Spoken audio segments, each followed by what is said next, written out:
Halo, nama saya Joel, saya dari kelas 10 IPS SMA Stella Maris USD. Saya masuk ke SMA Stella Maris melalui jalur prestasi non-akademis, yaitu sepak bola tingkat nasional. Bagi kalian yang memiliki prestasi akademik maupun non-akademik, tingkatkan terus prestasi kalian agar bisa seperti saya masuk ke Stella Maris USD.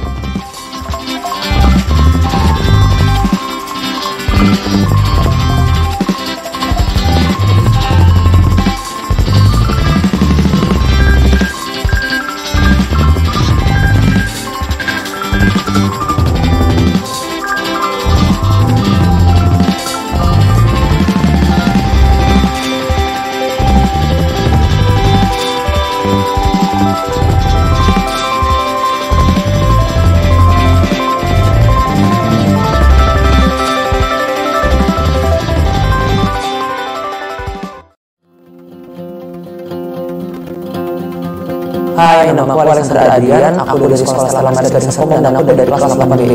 Sewaktu aku masuk di Stella Maris Gading Serpong, aku mendapatkan beasiswa non-akademik dari jalur prestasi di bidang berenang. Aku pernah mengikuti kejuaraan di dalam negeri maupun di luar negeri, dan yang paling berkesan bagiku adalah Malaysia Open. Aku pernah menjuarainya di lomba 2010 di posisi kedua. Yuk teman-teman yang mempunyai prestasi di bidang akademik maupun non-akademik untuk join di Stella Maris Gading Serpong supaya mendapatkan beasiswa seperti aku. Terima kasih Stella Maris, dadah.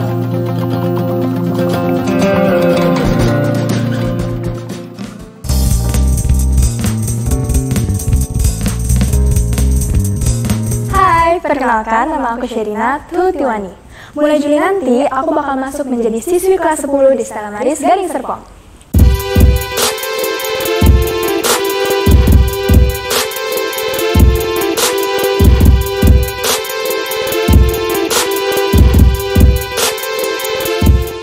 Aku mempunyai bakat menyanyi dan juga prestasi sehingga aku berhasil mendapatkan beasiswa non-akademik dari Stella Maris Gading Serpong. Ada beberapa syarat yang kalian harus penuhi untuk mendapatkan beasiswa di Stella Maris Gading Serpong, yaitu kalian harus mempunyai bakat akademik ataupun non-akademik. Kalau aku mempunyai bakat non-akademik yaitu di bidang menyanyi. Dulu aku pernah mengikuti La Academia Junior pada tahun 2014. Terus aku mengikuti The Voice Kids Indonesia pada tahun 2016 dan menjadi top 8 tim Baby Romeo. Lalu aku pernah mengikuti Indonesian Idol Junior eliminasi 1 tahun 2018, lalu FLS 2N pada tahun 2017 level provinsi. Lalu aku pernah mengikuti Indonesian Idol pada tahun 2018 eliminasi 1, juara 1 lomba menyanyi anak Indonesia pada tahun 2018. Aku seneng banget bisa dapetin beasiswa non-akademik dari Stella Maris Gading Serpong.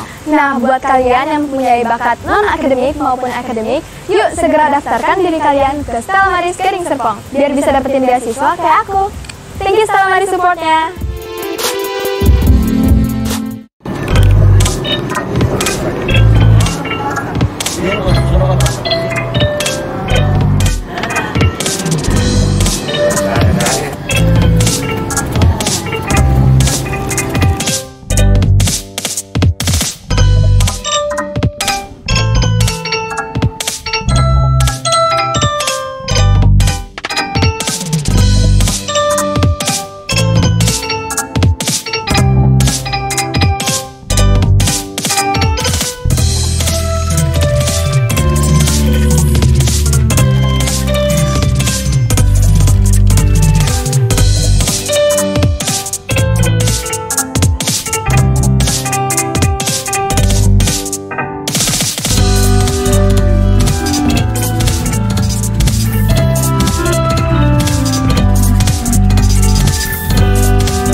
Halo semuanya, perkenalkan nama aku Stanley Eskel Wijaya.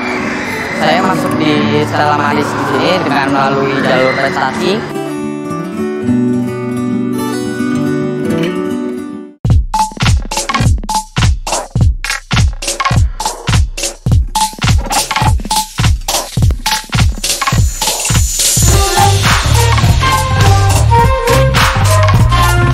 Halo semuanya, perkenalkan nama aku Stanley Yeskiel Wijaya, biasanya dipanggil Stanley. Sekarang aku di kelas 7 SMP Stella Maris BSD. Saya masuk di Stella Maris di sini dengan melalui jalur prestasi, yaitu di bidang IPA. Karena saya bisa melalui beasiswa untuk bisa masuk ke Stella Maris BSD. Untuk teman-teman semua, terus tingkatkan prestasi kalian seperti saya, agar kalian bisa masuk di Stella Maris BSD.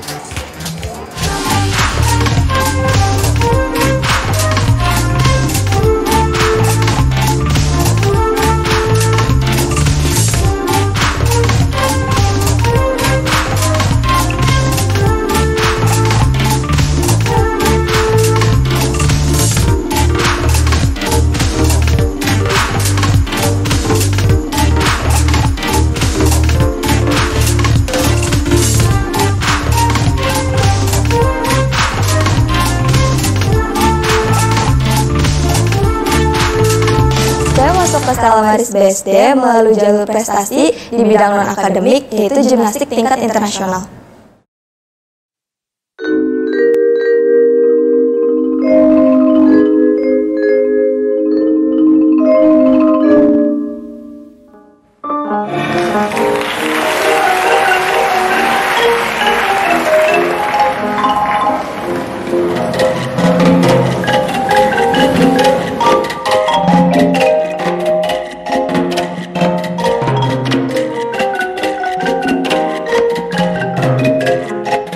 Halo semuanya, perkenalkan nama saya Reva, saya dari kelas 10 IPA dan bersekolah di SMA Stella Maris BSD. Saya masuk ke Stella Maris BSD melalui jalur prestasi di bidang non-akademik, yaitu gimnastik tingkat internasional. Bagi teman-teman yang memiliki prestasi baik di bidang akademik maupun non-akademik, tingkatkan terus prestasi kalian agar bisa seperti saya masuk di Stella Maris BSD.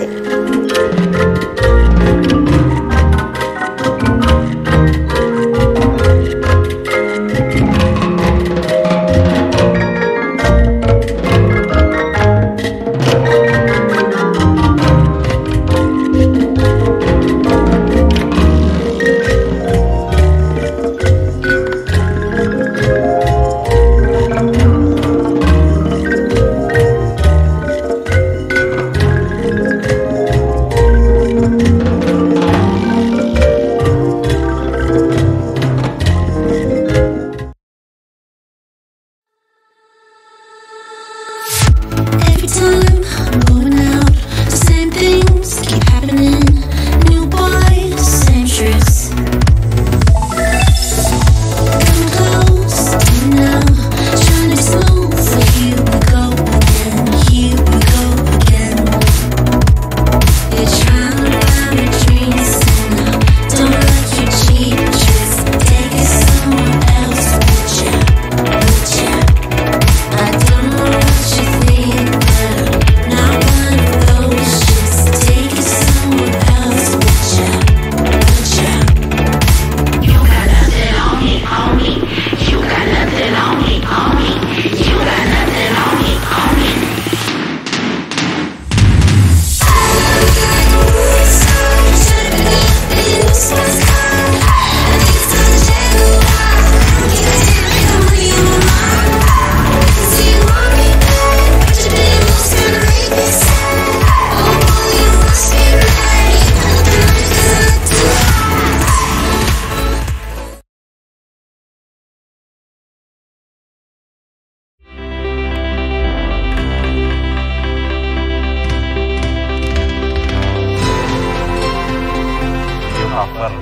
Nggak nyangka juga bakal viral lagi kan. Tiba-tiba Teh Ocha lihat video itu. Hai, aku Giblo Prince. Hari ini aku mau jawab pertanyaan dari kalian.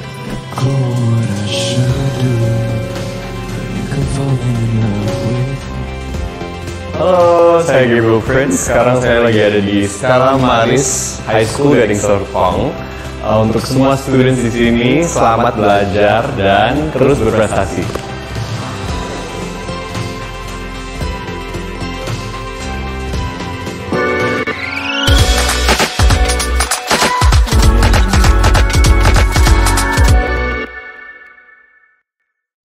Hai Hai semuanya, welcome to podcast Tema Talks. Parents, depresi pada anak dapat dicegah dan diobati. Pada Jumat 7 Oktober 2022 bersama saya Miss Yovita, Head Admission Stella Maris School, Gading Serpong. Podcast kita hari ini penting banget nih buat parents ketahui karena berhubungan dengan mental health anak. Ternyata depresi itu juga bisa dialami oleh anak dan enggak cuman kita orang dewasa saja. Lalu pasti parents pernah bertanya-tanya ciri-cirinya seperti apa sih kalau pada anak dan penyebabnya apa kira-kira? Harus kemana kalau ternyata anak kita yang mengalami depresi tersebut? Dan pertanyaan atau concern lain mengenai kesehatan mental anak. Stella Maris hari ini berkesempatan podcast bareng dengan dokter spesialis kedokteran jiwa. Jadi pertanyaan-pertanyaan parents nantinya akan langsung dijawab sama ahli yang di bidangnya. Jadi sudah pasti jawabannya bukan katanya lagi ya, atau bukan katanya orang, tapi langsung pada pakarnya. Oke, langsung aja yuk kita sapa narasumber kita sore hari ini, yaitu Dr. Lydia Herianto, SPKJ dari Eka Hospital. Apa kabar, Dok? Halo. Selamat sore. Ya. Thank you ya, Dok, sudah meluangkan waktu untuk datang ke Stella Maris Gading Serpong. Dan sore hari ini sekitar 1 jam kita akan sharing seputar mental health bersama dengan para parents ya ke depannya. Nah, gak sabar ya nanya-nanya langsung ke dokter seputar mental health itu sendiri. Oke, sebelum itu saya ingin memberitahu kepada audiens kalau akan ada giveaway menarik dari Stella Maris untuk 3 pertanyaan terbaik. Jadi bagi parents dan peserta podcast yang mau tanya, kalian bisa langsung aja ketik di chat room dengan format nama, /nomor telepon, /domisili, /pertanyaan. Kita tunggu pertanyaan dari para parents dan peserta podcast. Oke, nah sekarang kita udah masuk ke sesi pertama nih, Dok. Mungkin sebelum kita mulai dengan topiknya yang udah nggak sabar pengen dibahas lebih dalam lagi, kita mau perkenalan dulu ya, Dok ya. Mungkin boleh diceritakan sedikit, dokter ini sudah berapa lama sih sudah menjadi dokter Lydia ini, lalu dokter prakteknya di mana, bagian apa, dan jadwal prakteknya, Dok, yang paling penting biar bisa dicatat dulu nih sama audiens kita. Oke, silakan, Dok. Ya, halo, salam kenal semuanya. Perkenalkan saya Dr. Lydia Herianto, spesialis kedokteran jiwa. Nah, saya sudah jadi dokter umum itu sudah lebih dari 15 tahun. Tapi kemudian saya lanjut spesialis kedokteran jiwa, jadi psikiater itu sudah 8 tahun. Nah, saat ini saya bekerja di Eka Hospital BSD, di poli psikiatri. Prakteknya setiap hari Senin, Rabu, dan Jumat. Oke. Gitu. Oke, Dok, apa sih bedanya nih sebelum kita masuk lebih dalam, apa sih bedanya psikolog dan psikiater itu sendiri, Dok? Oh ya, kalau psikiater saya sendiri ya, jadi kita itu masuk ke fakultas kedokteran. Jadi waktu S1 kita ikut bareng-bareng dokter umum yang lain sekolahnya. Kemudian setelah selesai koas, mungkin ada yang PTT, ada juga yang langsung melanjutkan ke jenjang spesialis. Nah, jadi ambilnya tuh spesialis kedokteran jiwa. Nah, setelah 4 tahun kuliah spesialis, jadi psikiater. Nah, itu. Nah, karena kita dokter, basicnya dokter, jadi kita juga memberikan resep. Kalau misalnya kita dilihat nih kliennya ternyata butuh obat gitu ya, kita juga bisa kasih resep. Nah, kalau teman-teman psikolog itu, mereka masuk di fakultas psikologi. Jadi mereka S1-nya psikologi, kemudian pas S2 mereka bisa milih tuh, ada yang masuk pendidikan, industri gitu ya. Kalau mau jadi psikolog berarti ngambilnya yang klinis, jadi psikologi klinis. Seperti itu. Nah, untuk terapinya sendiri kalau saya lihat teman-teman psikolog itu memberikan psikotes misalnya pada anak-anak, pemeriksaan IQ, tes minat bakat, terus juga kerjasama dengan psikiater untuk melakukan konseling, psikoterapi, hipnoterapi, atau rehabilitasi gitu untuk pasien-pasien. Jadi mungkin kalau secara industri, psikolog itu bisa banyak berkontribusi di dunia edukasi ya, Dok ya, di dunia pendidikan ya. Kalau psikiater sendiri mungkin lebih banyak yang akan bekerja di hospital atau praktek sendiri ya, Dok ya. Seperti itu. Oke. Berarti, Dok, sekarang ini kesibukannya adalah full timer sebagai psikiater ya, Dok ya. Full timers. Oke. Nah, saya mau mengingatkan kembali bagi yang ingin bertanya langsung seputar mental health atau depresi pada anak. Mungkin kalau yang dari sekarang sudah kepikiran mau bertanya, boleh langsung ketik pertanyaan di chat room dengan format nama, /nomor telepon, /domisili, /pertanyaan. Dan nanti 3 pertanyaan terbaik akan mendapatkan giveaway menarik dari Stella Maris berupa voucher free one day pass dari Kaizen BSD. Voucher dapat diambil di Stella Maris Gading Serpong ketika sudah dikonfirmasi oleh tim marketing communication Stella Maris. Oke, kita sudah masuk ke sesi berikutnya, Dok. Kita mulai membahas ya, Dok ya, mengenai topik kita pada sore hari ini. Sebenarnya apa sih, Dok, depresi itu dan apa saja jenis dari depresi itu sendiri? Mungkin bisa dijelaskan dulu, Dok. Ya. Mungkin kalau kita tahu depresi ya, depresi itu adalah salah satu gangguan mental. Jadi kenanya di mana? Kenanya di emosi, gangguan mood. Kalau kita bilang itu emosi itu suasana perasaan gitu ya. Jadi orang-orang yang mengalami depresi itu perasaannya sedih, murung, sampai biasa putus asa gitu. Nah, jenisnya itu biasa depresi itu ada 3 yang kena ya. Kalau pada saat moodnya kena, dia jadi sedih, merasa cemas, mudah marah, kehilangan minat, bahkan putus asa. Kalau pikirannya juga jadi susah fokus, sulit konsentrasi, mudah lupa gitu ya, jadi ragu-ragu. Nah, bisa sampai depresinya juga kena fisik. Misalnya jadi ada gangguan makan, gangguan tidur, dan bisa potensi melukai diri sendiri ya, bisa melukai diri sendiri, Pak. Jadi depresi ini tuh kenanya secara emosi, pikiran, dan fisiknya juga. Nah, depresi ada yang ringan. Kalau misalnya kalau kita lihat ya, orang mulai mengalami depresi ringan itu biasanya suasana perasaannya nggak nyaman. Jadi dia cenderung pengen mencari sesuatu untuk mengalihkan rasa sedihnya gitu ya. Jadi mungkin dia jadi sering main game atau melakukan perilaku untuk jadi pelarian gitu ya. Misalnya kok jadi screen time-nya jadi banyak ini, atau jadi suka scrolling sosial media, atau mungkin jadi lebih sensitif, makannya juga jadi tidak beraturan, karena biasa salah satunya ya kelihatan itu kalau makan itu untuk menghilangkan rasa tidak nyaman. Nah, itu juga bisa terlihat dari depresi yang ringan. Kalau sudah mulai depresinya mulai sedang ke berat, itu kelihatan kalau energinya udah makin menurun, jadi menarik diri, tidak mau ketemu teman-teman gitu ya, jadi tidur sepanjang hari. Mungkin terlihat juga kalau prestasinya mulai menurun. Tapi kalau misalnya depresinya sudah depresi yang sangat berat ya, jenis depresinya ini berat banget, itu sudah mulai muncul ide-ide mengakhiri hidup. Nah, itu jadi bisa spektrumnya dari yang ringan sampai yang berat banget gitu. Nah, berarti Dok, siapa saja yang bisa mengalami depresi itu berarti semua ya, Dok ya? Tidak menutup kemungkinan ya, Dok, sampai anak-anak pun bisa ya, Dok ya? Nah, tadi kan kita sudah bahas depresi secara umum ya, Dok ya, kurang lebih seperti apa sih gejalanya. Nah, kapan sih anak ini bisa mulai mengalami depresi, dan ciri-ciri atau gejala anak yang sedang depresi itu apa? Karena kan susah ya, Dok, untuk ngelihat anak kecil tuh depresi atau enggak gitu, terlepas dari aktivitas yang aktif sehari-harinya gitu. Bener banget nih, Miss Yovita. Seperti tadi kan kita bahas sebelumnya bahwa seringkali kita mikir depresi itu terjadi pada orang dewasa saja. Tapi ternyata anak-anak juga sering mengalami depresi ya. Populasinya itu 1% anak-anak. Nah, dari kapan anak-anak bisa mengalami depresi? Katanya dari bayi itu bisa mengalami depresi. Misalnya saat kandungan ya, seorang ibu mengalami depresi. Dia ada hormon kortisol yang banyak ya, hormon stres akibat depresi itu bisa tuh ngalir ke janinnya, ke kandungannya dia. Jadi anaknya resiko untuk mengalami depresi lebih besar pada orang tua yang mengalami depresi. Nah, terus bisa juga secara psikologis. Misalnya contoh, ibu ini pengen banget nih punya anak laki-laki, terus yang lahir ternyata perempuan. Jadi ada penolakan, ada kekecewaan pada si ibu ini. Nah, secara psikologis si anak ini merasa tertolak. Nah, itu juga resiko rentan dia suatu saat bisa terjadi depresi.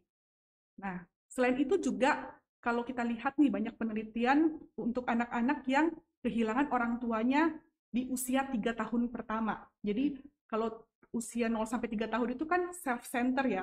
Karena memang didesain anak itu tuh tidak mandiri. Jadi dia butuh sesuatu itu segera direspon lingkungannya untuk misalnya kasih makan. Dia nangis, ganti popok, dia nangis, kasih minum susu misalnya. Pada saat terlambat saja, dia itu akan merasa frustrasi. Nah, itu resiko depresi juga muncul.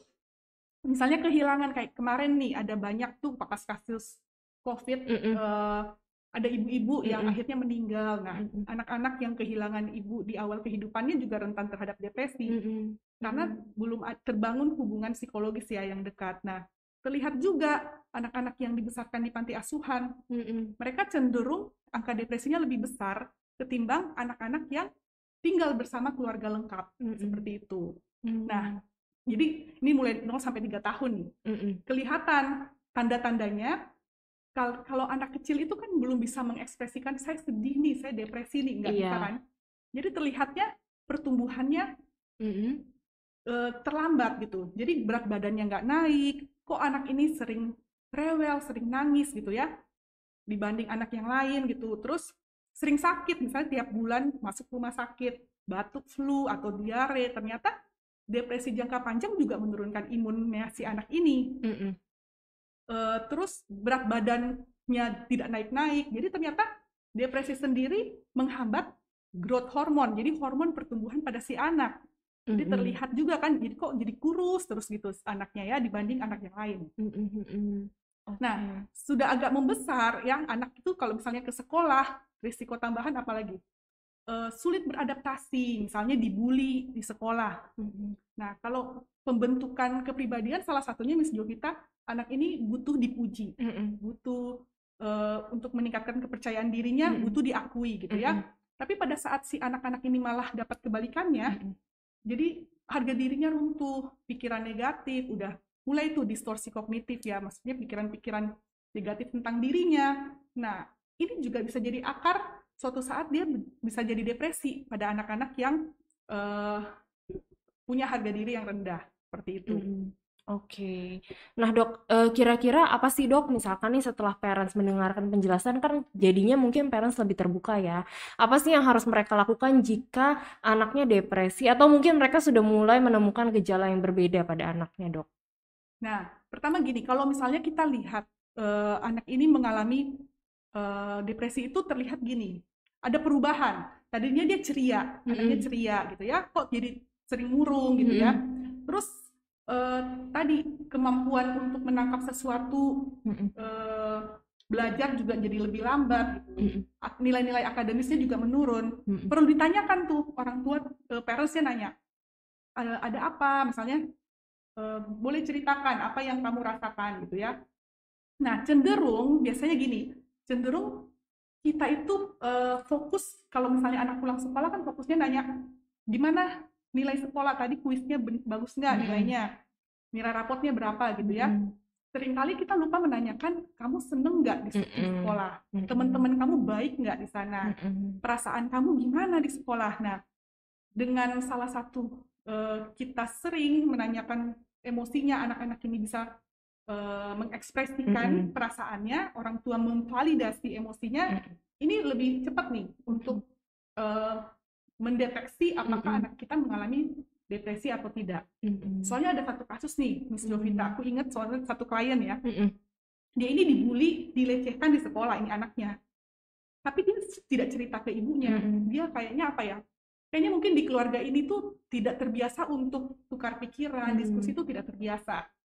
Jadi taunya itu dia sering mimpi buruk, si anaknya ini, tiap malam teriak gitu ya, ketakutan, nangis-nangis, dijerita gitu. Terus ibunya nanya, kok nightmare gitu ya, setiap malam gitu. Akhirnya dibawa ke psikolog. Nah, setelah digali ternyata memang dia mengalami pelecehan di sekolah, dan itu akhirnya membuat dia mengalami stres, frustrasi, dan depresi gitu ya. Tapi dia tidak ceritakan ke orang tuanya. Nah, itulah yang terjadi. Biasanya salah satu gejala depresi pada anak, karena anak-anak ini tidak biasa untuk menceritakan perasaannya, jadi munculnya itu di alam bawah sadarnya. Nah, bisa jadi tadi mimpi buruk, atau jadi sering diare misalnya ya, jadi sering sakit. Kok ini belakangan anak ini ntar bulan lalu udah batuk flu, bulan depan batuk flu lagi, kok bolak-balik ke dokter seperti itu. Nah, salah satunya Oke. gitu juga. Jadi bagaimana cara orang tua bisa memantau anaknya, memonitor anaknya itu juga penting ya dok ya. Maksudnya itu nggak melulu soal akademis kalau di sekolah. Kayaknya kita juga harus memperdulikan dan aware terhadap lingkungan anaknya juga Bener seperti banget apa ya tuh. dok ya. Jadi karena anak itu bukan hanya bisa stres karena proses belajar aja, tapi lingkungannya juga Benar. gitu ya dok. Makanya Miss Yovita, aku inget banget nih. Setiap kalau misalnya kita belajar tentang psikologi ya, kalau aku juga diskusi sama teman-teman psikolog. Jadi kalau ada anak nih datang dengan depresi, pokoknya dikonsultasikan ke kita lah gitu ya. Pertama yang kita terapi bukan anaknya, yang kita terapi konseling dulu orang tuanya. Karena balik lagi, apa yang dialami si anak ini, itu faktor terbesarnya adalah faktor parenting dan komunikasi sama orang tua. Jadi kalau misalnya di rumah ternyata gaya parentingnya otoriter gitu ya, orang tua yang sering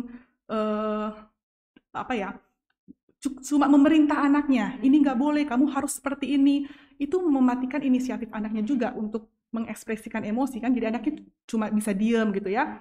Terus jadi rasa takutnya muncul gitu ya, jadi kalau mau ada apa-apa dia susah juga untuk terbuka, padahal kan keterbukaan itu awal pemulihan ya.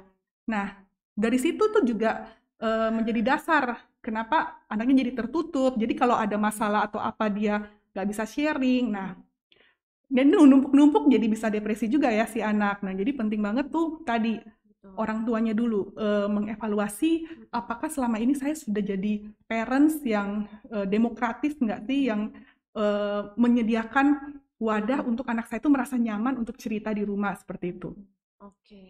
Oke, kita lanjut ke pertanyaan selanjutnya dulu ya dok ya. Apa sih dok yang dirasakan oleh anak yang menderita depresi? Mungkin dari si anaknya sendiri kan dia nggak bisa tahu ya, dia harus dia merasakan apa gitu. Dan ada nggak sih dok dampak ekstrim mungkin ya dari kesehatan fisik yang mungkin bisa dirasakan oleh anak kalau depresi itu sudah betul-betul ada di diri anak tersebut gitu dok? Ya, untuk anak-anak yang mengalami depresi, dia pertama merasa perasaan tidak nyaman. Perasaan kayaknya ini kok sedih banget, kok suka jadi cemas ya, takut ketemu orang, jadi merasa insecure gitu. Nah, terus itu secara perasaannya ya. Nah, secara pikirannya dia cenderung itu selalu memikirkan sesuatu yang dari sisi negatif. Jadi kalau orang yang mengalami depresi, mungkin hal netral pun dia nangkepnya itu jadi negatif. Misalnya temennya bilang gini, tumben kamu, misalnya mungkin netral ya, dia selalu bilang, oh berarti teman saya itu nggak suka kayak ini sama saya, atau aduh saya ini salah ya. Nah itu udah pikirannya seperti itu. Nah sikapnya juga jadi berubah, jadi kayak takut untuk maju ke depan gitu ya, untuk dia tampil, jadi cenderung untuk pengen menghilang gitu rasanya ya. Nah kalau misalnya depresi ini tidak segera ditanggulangi atau diatasi, berdampak jangka panjangnya itu secara fisik ya terlihat bahwa secara perkembangan pertumbuhan dia bisa terhambat. Yang kedua, harusnya mungkin secara akademis bagus nih, nilainya bagus, dia anak yang pintar. Tapi karena dia mengalami depresi, nilai-nilainya jadi nggak bagus gitu, karena kesulitan untuk daya tangkapnya jadi menurun, konsentrasinya juga menurun gitu. Nah, bisa juga karena kesehatan fisiknya yang tadi sering sakit, ya bolak-balik ke rumah sakit gitu ya. Nah itu juga akhirnya kan menghambat performa akademisnya. Nah ditambah lagi kehidupan sosialnya juga kan, kalau misalnya kita lihat anak-anak itu dia berkembang dengan sosial life-nya ya, peer group-nya. Jadi dengan teman-teman sebayahnya dia jadi lebih aktif gitu ya, produktif. Tapi karena dia mengalami depresi, dia lebih mengurung diri di kamar, lebih lihat internet, yang kita tahu bisa saja internet itu juga berdampak buruk buat dia, gitu ya. Nah, satu lagi kalau misalnya dia ketemu teman yang salah, gitu.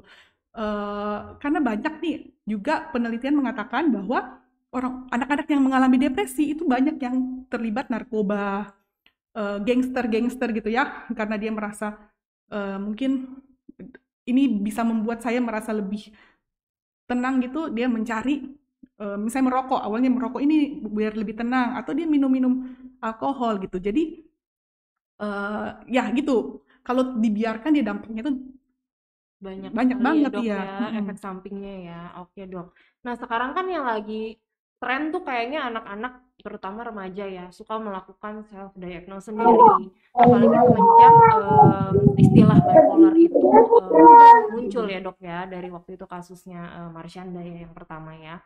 Nah gimana sih dok agar anak-anak tuh punya kesadaran lebih awal untuk tidak melakukan self diagnose gitu dok. Ketika sudah mungkin mereka lebih aware ada yang berbeda nih dari sisi perasaan, mental dan pikiran gitu dok. Ya. Jadi gini, kalau misalnya teman-teman adik-adik semua gitu ya, atau parents juga ngelihat anak-anaknya mulai ngerasa secara emosi menurun gitu ya, tidak stabil. Pokoknya gangguan mental itu kan gangguan di emosi, di pikiran dan perilaku. Udah ada perubahan gitu ya. Yang harus dilakukan konseling.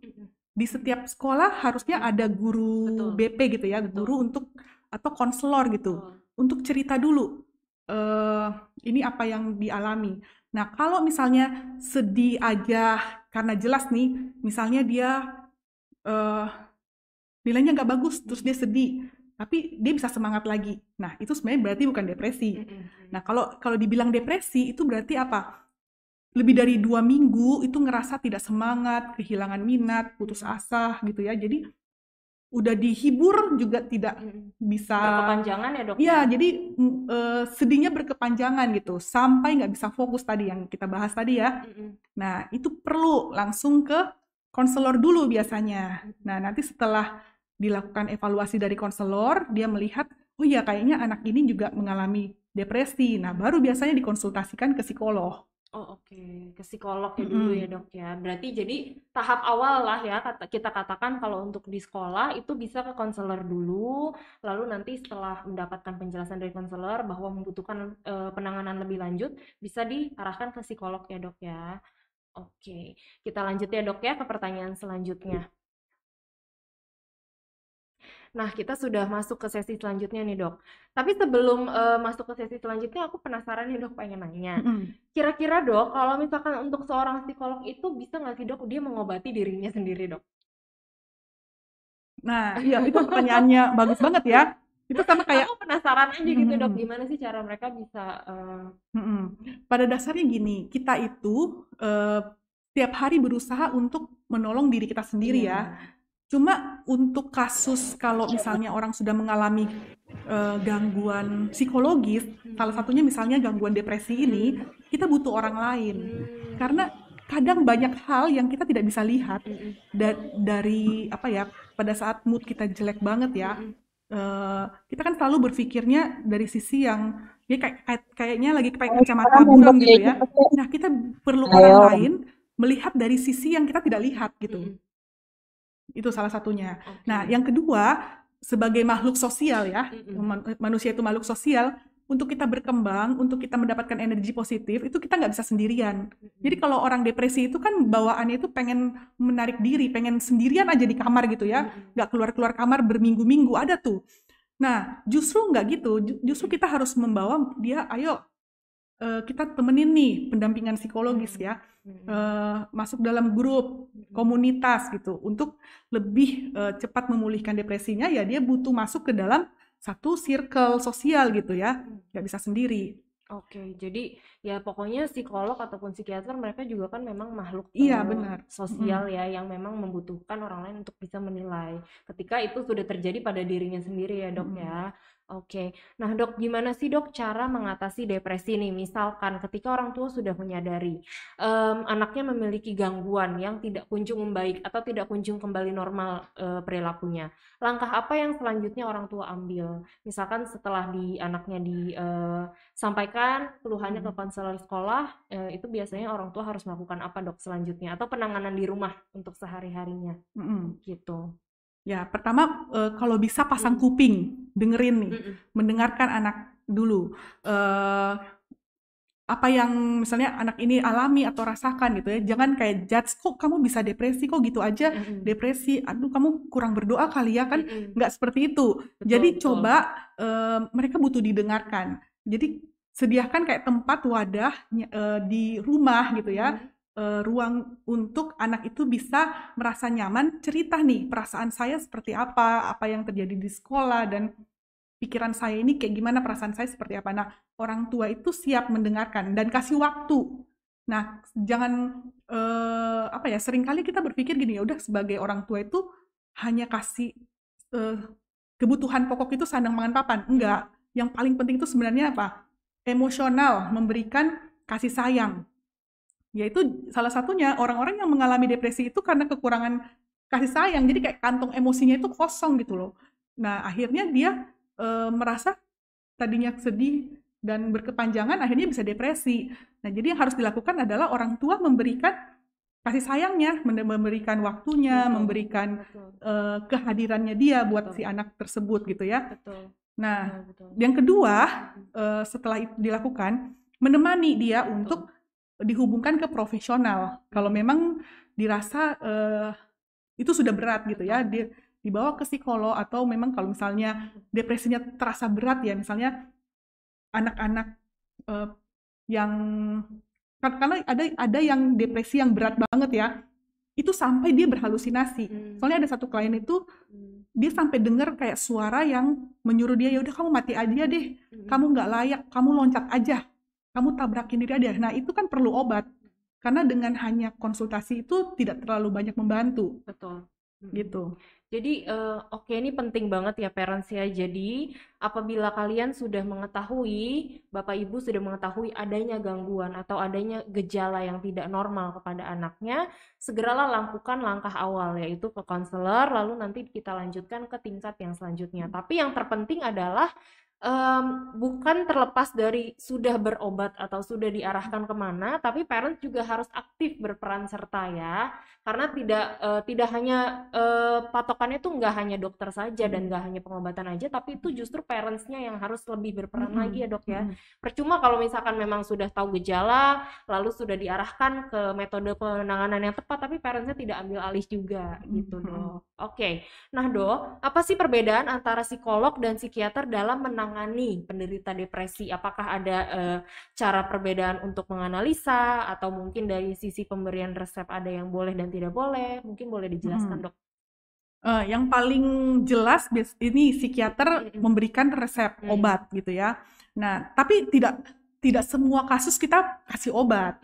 Tadi seperti kasus-kasus yang cukup berat, misalnya depresi yang sangat berat, jadi fungsi vegetatifnya terganggu. Jadi orang ini tuh sampai kadang nggak mau makan, kayak tidur sepanjang hari, karena bukannya dia mau tidur sepanjang hari, enggak, tenaganya itu habis, kayak energinya itu nggak ada gitu ya, kosong gitu energinya, jadi mudah lelah, di kamar itu kehilangan minat, kehilangan gairah hidup.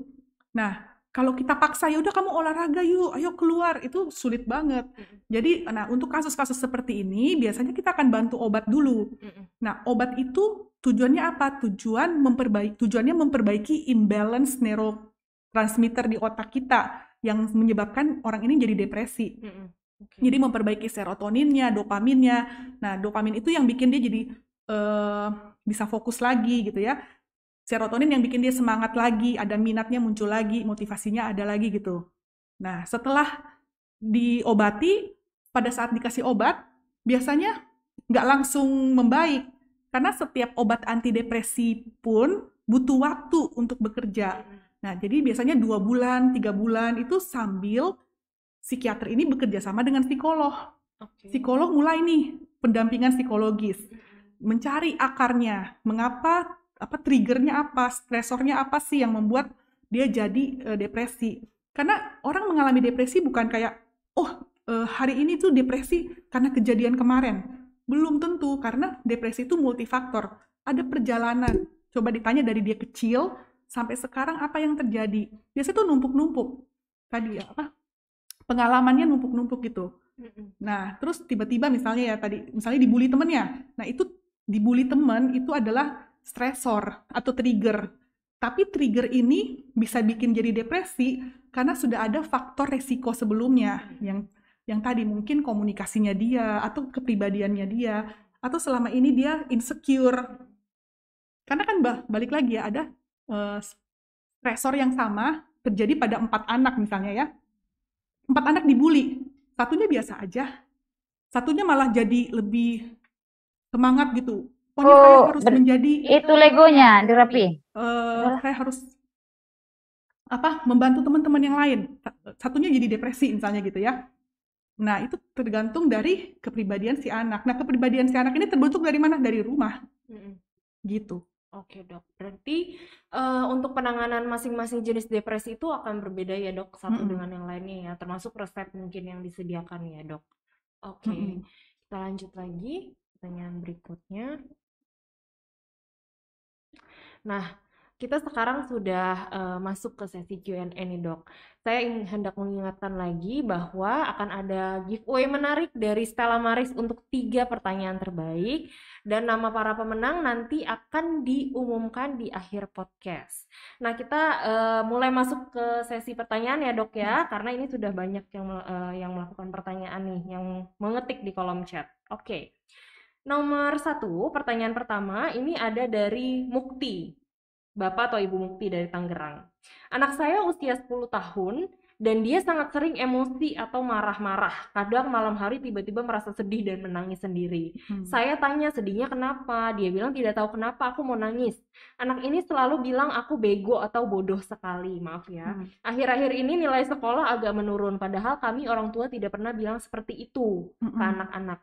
Kira-kira bagaimana mengatasinya dok? Silakan dokter. Ya.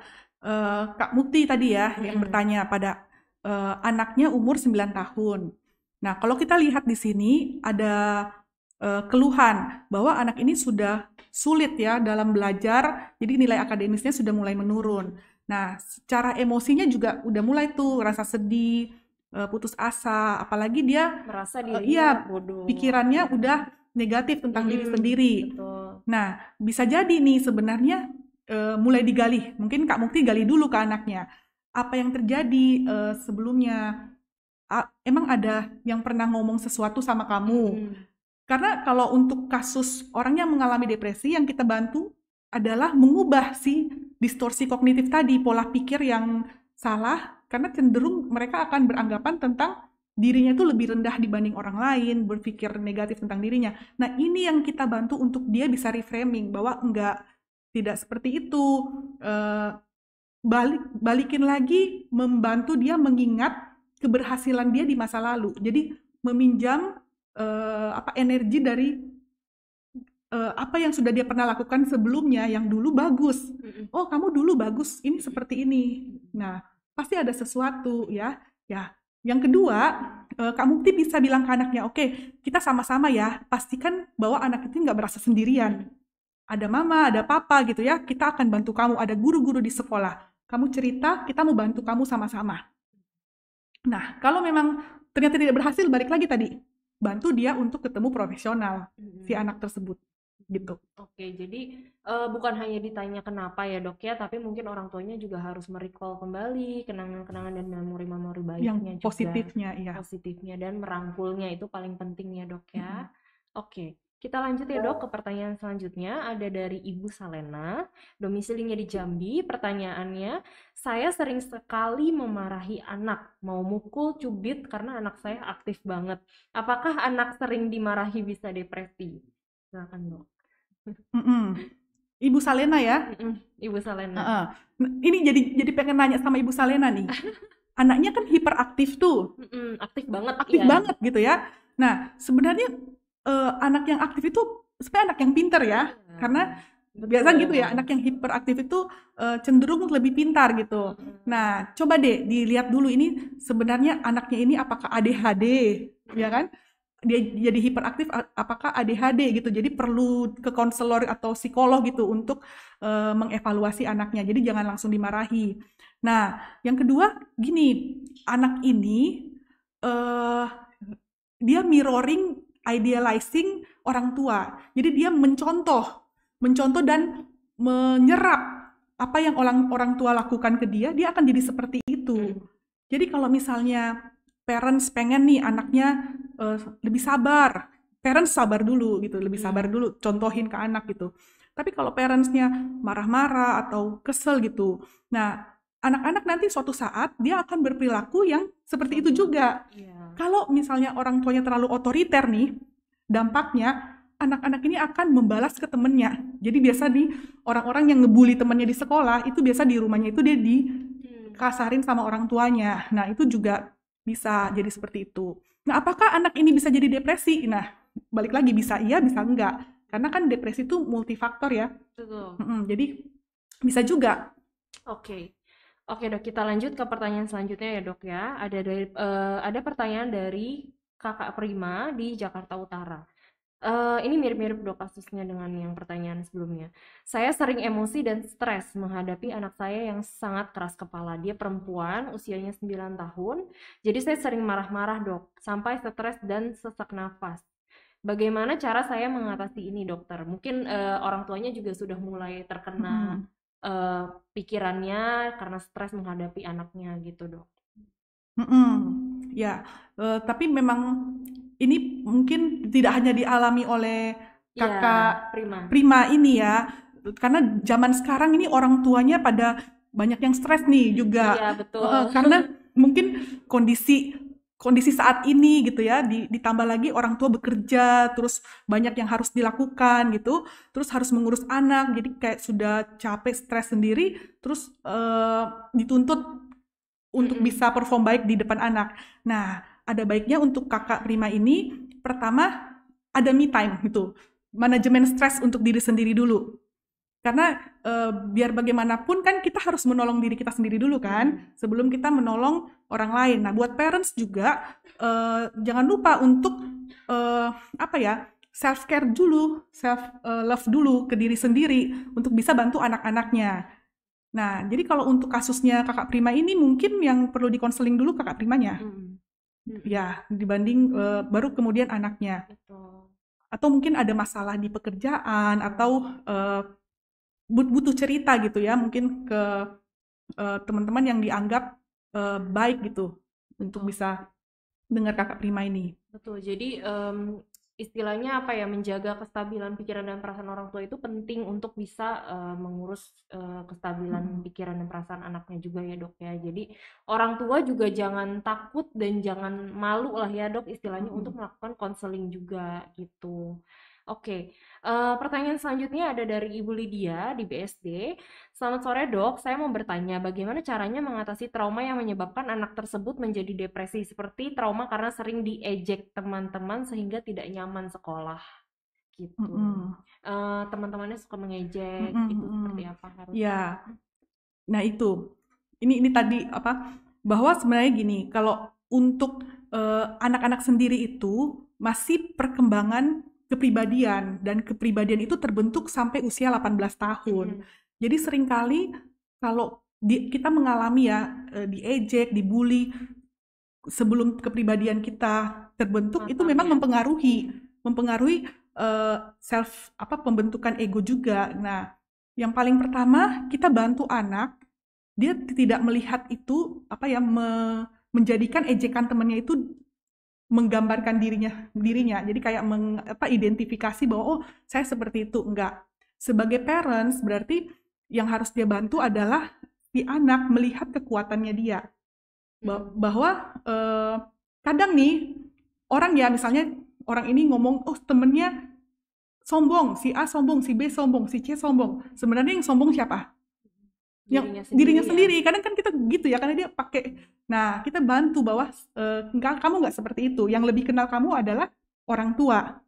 Nah, itu yang pertama. Nah, yang kedua, kalau kita tahu bahwa si anak ini dibully gitu ya di sekolah, untuk menghentikan bully adalah dilapor si anak ini. Mungkin anak yang mengejek ini yang butuh pertolongan sebenarnya. Ya kan? Betul. Jadi orang tua juga harus proaktif ya, maksudnya terhadap keadaan apa yang terjadi di sekolah anaknya ya. Betul. Dan mungkin guru juga harus terbuka ya terhadap laporan-laporan seperti itu. Jadi jangan menyepelekan atau mungkin menganggap itu sudah hal yang biasa ya dok. Iya. Oh Miss Yovita, aku ingat satu tokoh. Kalau pernah dengar Lizzy Velasquez. Dia kan karena ada sindrom gitu ya, jadi dia mukanya itu kurang cantik lah gitu ya, karena mungkin ada sindrom, jadi dia terlihat jauh lebih tua dibanding usianya gitu. Dia tuh dibully sama teman-temannya. Nah, pas pulang ke rumah itu dia sempet, aduh kok gini ya, maksudnya ada banyak tuh ya kisah-kisah orang sukses gitu yang memang punya keterbatasan fisik gitu ya, yang akhirnya dijelek-jelekan temennya. Tapi pada saat dia pulang ke rumah, orang tuanya menerima dia dan mereka bilang, kamu berharga. Jadi kata-kata yang dia dengar dari orang yang bermakna dalam hidupnya itu jauh lebih penting. Karena kan kita nggak bisa kontrol nih suara-suara yang kita dengar kan. Tapi kita ajar anak kita untuk kamu bisa milih bahwa yang mana yang mau kamu dengar, yang mana yang adalah kamu gitu. Gitu. Oke dok, kita lanjut ke pertanyaan selanjutnya ya dok. Ada pertanyaan dari Ibu Yeni Siregar di Medan. Selamat sore dok, anak pertama saya usianya hampir 4 tahun dan selalu melakukan semua yang dilarang. Dilarang oleh orang tuanya, setiap cemburu dengan adiknya. Atau ketika papa mamanya bercerita. Dia selalu menuntut hanya dia yang diperhatikan dan sangat sensitif. Padahal papa mamanya sudah berusaha menyeimbangkan dan mengkomunikasikan sebisa mungkin. Apakah itu tergolong depresi atau level awal dari stres, dok? Itu Ibu siapa Siregar? Ibu Yeni Siregar. Ibu Yeni. Nah, Ibu Yeni, yang terjadi pada anak Ibu itu ini sindrom sibling rivalry. Kalau pernah dengar ya, itu sindrom anak sulung. Kan tadinya dia fokus di keluarga kan, dia paling jadi jadi center keluarga gitu, disayang gitu ya. Tiba-tiba lahirlah si adik. Kasih sayangnya jadi terbagi nih. Nah, secara psikologis si anak ini merasa, waduh nggak terima nih, tadinya full semua kasih sayang orang tua saya ke saya, jadi kok ini dibagi jadi sama adik saya. Nah, ini muncul tuh tadi perilaku, bukan depresi sih, itu lebih kayak dia mau mencari perhatian. Dia pengen itu, ayo kamu perhatiin saya gitu. Nah, ada baiknya orang tua dalam hal ini tuh memastikan bahwa saya sayang sama kamu loh, sama adik. Ini jadi dibicarakan bahwa dan tunjukkan, misalnya kalau misalnya si adiknya dibeliin sesuatu, sama nih kakaknya juga. Tapi kalau kakaknya nggak dibeliin, ya adiknya jangan dibeliin. Jadi dia tidak merasa bahwa orang tuanya membeda-bedakan dia gitu. Pilih kasih ya dok ya. Oke dok, kita lanjut lagi ya dok ya ke pertanyaan selanjutnya. Karena lumayan banyak nih parents yang penasaran sama kasus-kasusnya.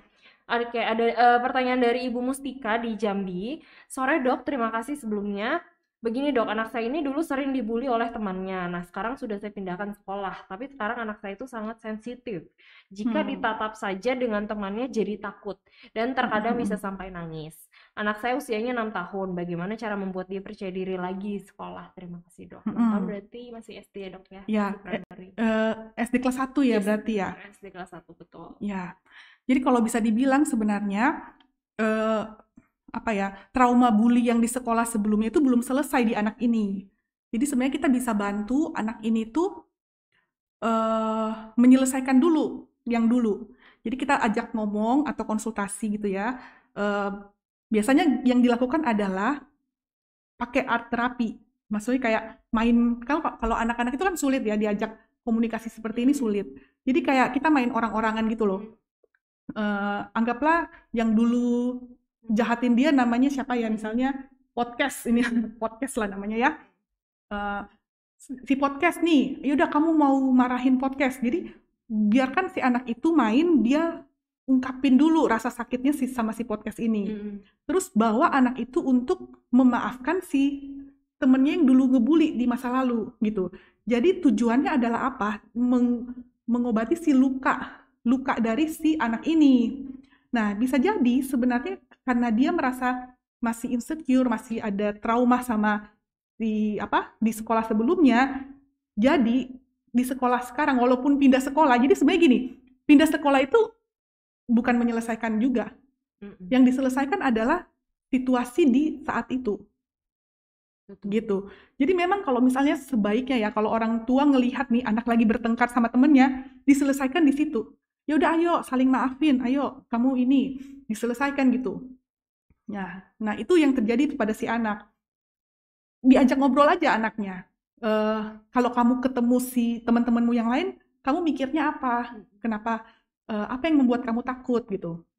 Nah kalau misalnya tadi memang ya untuk anak umur 6 tahun sulit untuk ngobrol seperti itu dengan permainan tadi.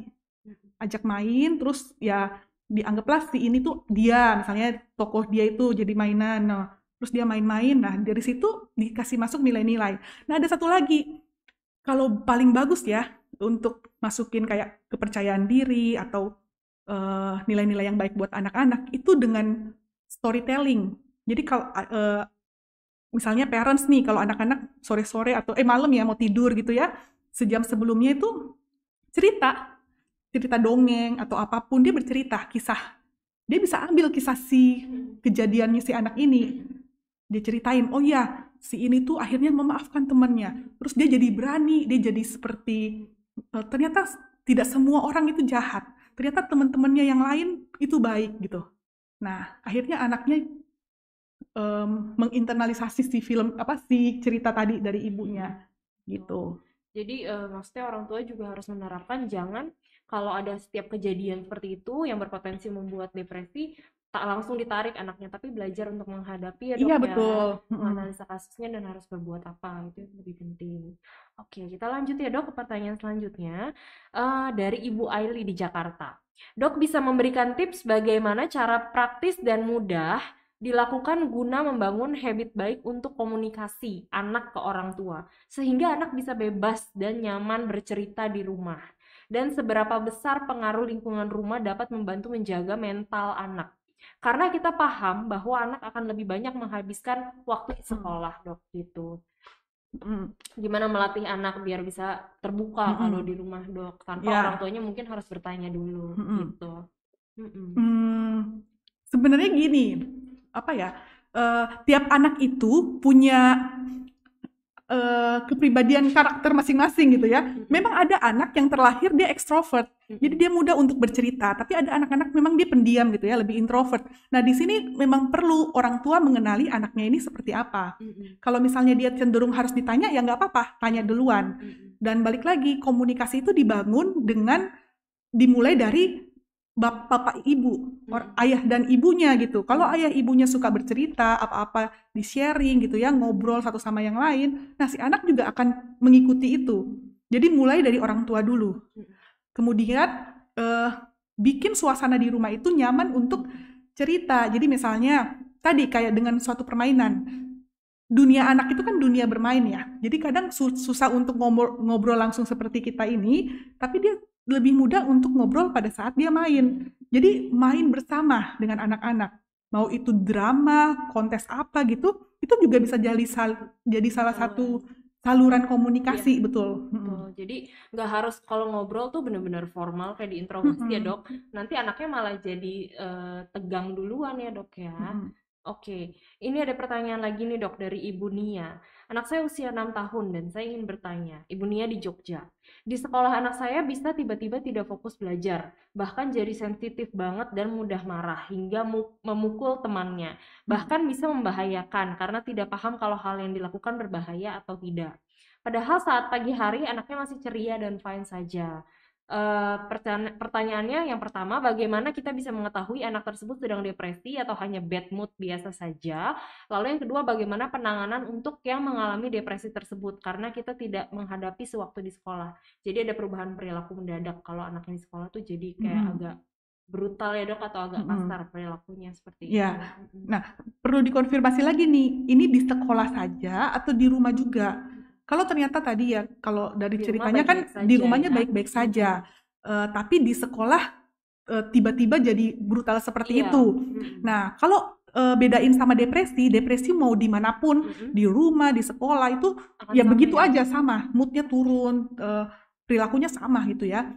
Karena kan gangguan emosi itu kayak apa ya, dari dalam gitu, tidak tergantung dari situasi lingkungan. Nah, kalau ini kan dari situasional, berarti kemungkinan besar adalah ketidaknyamanan lingkungan. Nah, itu yang mungkin perlu digali. Ada apa di sekolah? Apa yang membuat dia jadi seperti itu? Apa diganggu temennya? Apakah dia merasa frustrasi atau tertekan atau tegang di sekolah? Jadi dia jadi reaktif. Itu kan biasa mungkin kalau orang lagi marah atau reaktif kan coping mekanisme. Jadi cara dia untuk melindungi dirinya sendiri. Gitu. Jadi defense-nya dia, betul. Oke dok, jadi Balik lagi sih tadi untuk pertanyaan-pertanyaan itu sepertinya benang merahnya adalah orang tua juga harus proaktif, bukan hanya bertanya kepada anaknya, tapi kepada lembaga di mana anaknya tersebut belajar, Betul. komunikasi kepada guru ataupun konselornya ya dok ya, jika memang ada layanan konselor di sekolah. Oke dok, 2 pertanyaan terakhir nih dok. Ya. Ada dari Ibu Evelyn di Jakarta menanyakan yang pertama, bagaimana cara mengatasi anak dengan kelainan jiwa saat menjelang dewasa? Apakah itu terjadi pada anak saat pubertas? Lalu yang kedua, apa yang harus kita bisa ungkap apa yang anak-anak lakukan di luar pengetahuan atau di luar jangkauan kita? Yang ketiga, anak-anak sekarang setelah pandemik malas untuk ke gereja dan alasannya banyak tugas dan PR. Apakah ada tips-tipsnya dok untuk atasi masalah tersebut? Nah tadi mungkin yang pertama dulu ya dok ya, bagaimana mengatasi anak ini mungkin mamanya sudah merasakan ada kelainan menjelang dewasa dan anaknya pubertas juga dok. Itu seperti apa dok penanganannya? Itu pertanyaan pertama, dia sudah didiagnosis gangguan jiwa gitu pada bagaimana cara mengatasi anak dengan kelainan jiwa saat menjelang dewasa? Apakah itu terjadi pada anak saat usia pubertas dok? Maksudnya kelainan jiwa ini, jadi aku punya 2 asumsi nih. Pertama, ada memang gangguan jiwa yang onsetnya masa remaja. Misalnya gangguan jiwa yang gangguan afektif bipolar atau dengan gangguan skizofrenia itu ya, yang mengalami halusinasi, biasanya onsetnya itu masa pubertas. Nah, kalau seperti ini kan biopsikososial ya, secara biologi memang dia butuh obat. Nah, dan dia memang harus terapi rutin. Bahkan jangka panjang pengobatannya. Jadi ya tetap pendampingan psikologis, mendampingi dia untuk mengajak dia ke profesional untuk rutin konsultasi setiap bulan. Ini kalau memang dia didiagnosis gangguan jiwa seperti itu yang dimaksudkan. Nah, atau yang kedua, anak yang berkebutuhan khusus. Ya, misalnya pada anak-anak autis, retardasi mental seperti itu ya. Kan itu dari kecil sudah mengalami keterbatasan mental ya, ABK. Yang dilakukan tetap edukasi, pendampingan, karena mereka juga akan mengalami yang namanya pubertas. Nah, pada saat pubertas itu kan hormonalnya juga imbalance ya, bisa jadi kayak perilakunya jadi agresif, dan memang itu harus didampingi sambil berkonsultasi juga. Seperti itu. Nah, jadi kayaknya untuk kalau yang case ini kan orang tua sudah menyadari ya ada perilaku yang memang lumayan berat gejalanya. Sepertinya harus secepat mungkin ya dok ya ditangani oleh psikiater. Apabila membutuhkan obat langsung saja diberikan penanganan. Oke. Pertanyaan lain dari Ibu Evelyn, anak-anak sekarang setelah pandemi malas untuk ke gereja dan banyak alasan, banyak tugas. Mungkin bagaimana cara mengajak yang tidak seperti memaksa atau kayaknya pemerintah ya dok ya? Seperti itu. Jadi gini, kalau anak-anak itu cenderungnya nggak pengen disuruh-suruh, kayak kamu harus begini, kamu harus begitu, enggak. Dia melihat dulu apakah itu fun gak sih, itu menyenangkan dia, dan biasanya dia akan lebih ngikutin apa yang peer groupnya pengen, jadi kayak teman-teman sebayahnya. Jadi saya ingat nih kalau orang-orang yang ke tempat ibadah gitu, biasanya kalau temennya yang ngajak, yuk ini kita pergi ke gereja atau kita pergi ke sini yuk bareng gitu ya. Pas diajak teman-temannya dia akan lebih mudah ikut gitu dibanding orang tuanya. Mungkin ya itu salah satunya yang orang tua lakukan adalah bukan nyuruh-nyuruh, tapi memastikan anak itu ada di komunitas yang tepat. Jadi memperkenalkan ke komunitas sebayanya dia yang sehat, itu yang paling penting.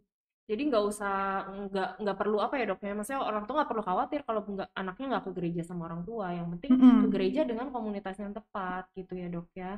Nah dok, tadi kan ada yang pertanyaan pertama nih dok dari Ibu Mukti yang anaknya usia 10 tahun dan sering emosi marah-marah, kadang nangis di malam hari dan merasa dirinya bodoh atau bego. Ibu Mukti ini menanggapi lagi nih dok, kami sudah pernah bawa ke psikolog dan disarankan mengikuti terapi sensory integrity. Apakah hal ini bisa membantu dok untuk mengatasi keadaan anak saya yang suka sedih dan tidak percaya diri? Ini kalau terapi sensorik terintegrasi itu biasanya kita lakukan pada anak-anak berkebutuhan khusus, karena untuk kayak misalnya gini, anak-anak yang ABK itu kan hipersensitif ya. Jadi dia ada stimulus apa itu ditangkap besar banget gitu. Jadi perlu dilatih memang untuk dia mengintegrasikan semua sensoriknya dia, nantinya emosinya lebih stabil, sosial skillnya juga membaik seperti itu. Nah, untuk tidak masalah sih sebenarnya untuk dilakukan terapi sensorik integrasi ini, tapi memang mungkin dikonsultasikan ke konselornya juga nih, ini targetnya apa? Karena balik lagi, setiap anak terapi itu nggak sama, disesuaikan dengan kebutuhan si anak itu. Kalau memang dia masalahnya adalah pengandalian emosi, mungkin dia anger management gitu ya, manajemen emosinya, terus terapi okupasi gitu ya, social skill training lah buat si anak tersebut gitu. Nah, mungkin juga nih, kan kita nggak lihat anaknya ya, bisa jadi anaknya setelah dilihat sama psikolog, psikolognya melihat bahwa ini anak itu hipersensitif.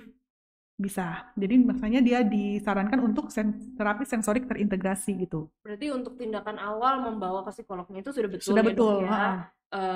Mungkin bisa dilakukan pemantauan secara berkala ya, Dok. Sama jangan sungkan untuk nanya ke psikolognya. Misalnya menurut psikolognya ini anak saya ada apa gitu ya, masalahnya di mana. Terus kalau misalnya disarankan untuk terapi ini, tanya terapi ini tujuannya apa, terus targetnya apa, nggak masalah. Maksudnya psikolognya pasti akan menjelaskan.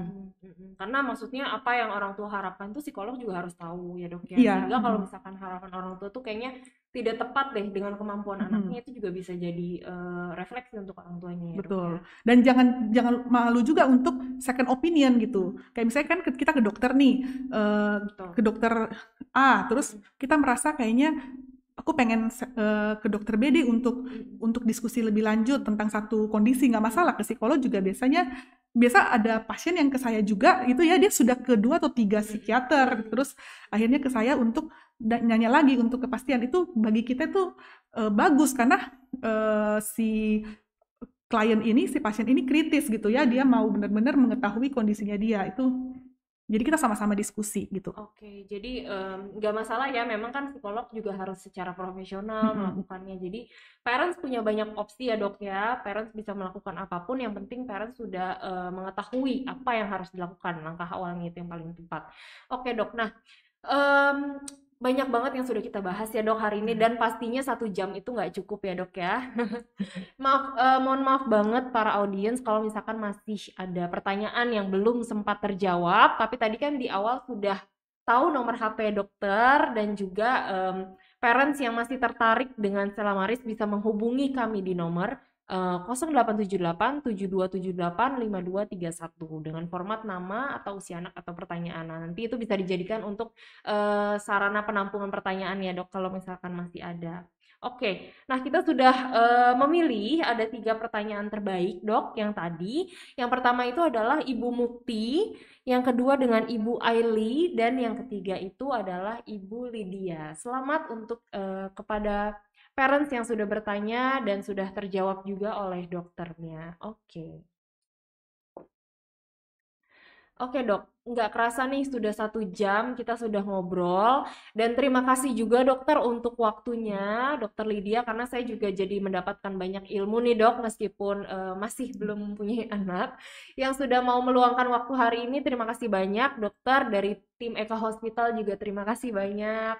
Banyak banget yang sudah kita bahas hari ini bersama ya, tapi mohon maaf kalau misalkan banyak sekali pertanyaan yang pastinya belum sempat terjawab oleh tim Dokter Lydia dari Eka Hospital. Terima kasih untuk para peserta yang sudah setia menonton sampai akhir. Terima kasih juga untuk narasumber kita hari ini, yaitu Dokter Lydia. Hari ini yang sudah hadir di sini dan yang sudah luar biasa hebat, sudah meluangkan waktunya. Mungkin, Dok, ada 1 atau 2 kata terakhir atau pesan-pesan yang mau disampaikan kepada para parents peserta podcast. Silakan, Dokter. Ya, ini pas ya momennya ya. Nanti hari Senin itu tanggal 10 Oktober kita memperingati Hari Kesehatan Mental Sedunia gitu. Jadi memang benar di WHO sendiri bilang bahwa kesehatan mental itu diperkirakan angka depresi akan jadi nomor 2 setelah penyakit kardiovaskuler katanya gitu. Nah, jantung. Nah, jadi sebenarnya cukup besar ya di seluruh dunia itu yang mengalami depresi itu juga cukup banyak. Mungkin kita lihat juga karena kondisi saat ini. Tapi ingat, depresi itu bisa dideteksi segera mungkin dan bisa diobati, bisa pulih dan bisa aktif produktif seperti yang lain pada saat di konsultasi dan terapi yang benar gitu. Jadi jangan malu kalau misalnya merasa ini sepertinya mengalami depresi, ya segera aja cari pertolongan. Betul. Jangan malu untuk mengungkapkan karena keterbukaan itu awal dari penyembuhan ya dok ya, seperti yang tadi sudah disampaikan. Oke baik, tadi kan sudah diumumkan ya audiens ada 3 pertanyaan terbaik, yaitu Ibu Mukti, Ibu Aili, dan juga Ibu Lydia. Nah para pemenang akan dihubungi langsung oleh tim marketing communication Stella Maris untuk konfirmasi kelanjutannya. Pemenang dapat mengambil voucher langsung di Stella Maris Gading Serpong sesuai dengan jam operasional sekolah yang akan diinfokan pada saat tim Markom Stella Maris nanti mengkonfirmasi. Dan mungkin untuk audiens yang menang dan domisilinya di luar kota juga nanti bisa dibantu untuk dikirimkan vouchernya. Oke, nantikan podcast Tema Talk minggu depan. Kita melakukan podcast di setiap hari Jumat jam 3 sore bersama dengan narasumber yang kredibel dan juga host yang kece pastinya. Dan jangan sampai ketinggalan dan enggak daftar, karena podcast itu gratis dan informasi yang disampaikan itu banyak banget. Oke, dapatkan informasi terbaru tentang podcast dan sekolah Stella Maris di Instagram @stellamaris.sch. Dan akhir kata, saya Miss Yovita dan juga Dr. Lydia dan juga tim Eka Hospital. Kita pamit undur diri dan see you on the next podcast. Bye. Bye. Thank you ya dok ya. Atas waktu.